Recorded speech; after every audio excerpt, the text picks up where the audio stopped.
Imama imela, Imama imela, Eze Jesus, Ebi mere kandi nduta, Imama imela, Imama imela, Eze Jesus, Ebi mere kandi nduta, Imama imela. Uplift your elephant umbrella, let me fire your banana leaf.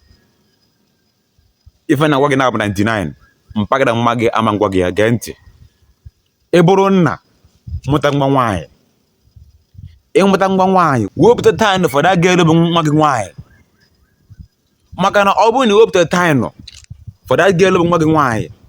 all those boys ju na street nwanne a na-atụrụ ya ụtụ amụ wepụta time gwa nwa gị aha bụ nwaanyị say that na enweta ma ọ ga-eru ọ na-eselect amụ enweta ma ọ ga-eru ọ mara kwesịrị ịma na all those boys in the na street at that age ọnọ enweghị ihe a ga-eme nwunye ife na nwoke na-abụ 99 gee ntị na ebu parents the criminal ụfọdụ ime unu na-azụ afịa but afịa unu na-azụ mere unu enweta time for your children mere unu enweta time for ụmụ unu ndị nwaanyị sometimes gị kpọrọ nwa gị gaa na shopping mall gaa na họteelụ gochie ka họteelụ ka ọ mara ka họteelụ dị at least o ruo echi ka nwoke hapụ iji ewe deceive onye ịghọtago ka nwoke hapụ iji ewe deceive onye ka ọ fụcha all those things ọ kwesịrị ịfụ mee ka ọ mara that na those boys ọ na-afụ na street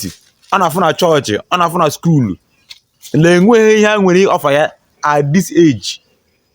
mee ka ọ mara na kịta na-abụ oge ji focus on her education on her career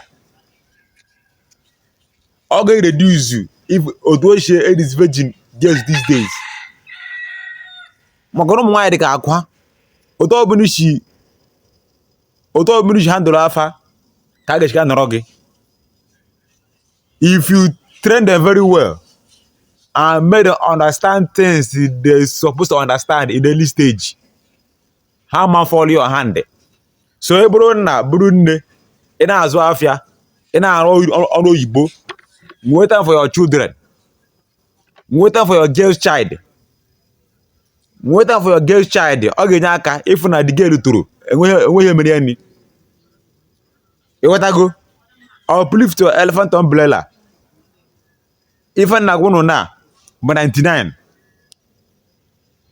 ife na-egwu na bụ 99 share this video ka o ruo onye ọ bụla aka daalụnụ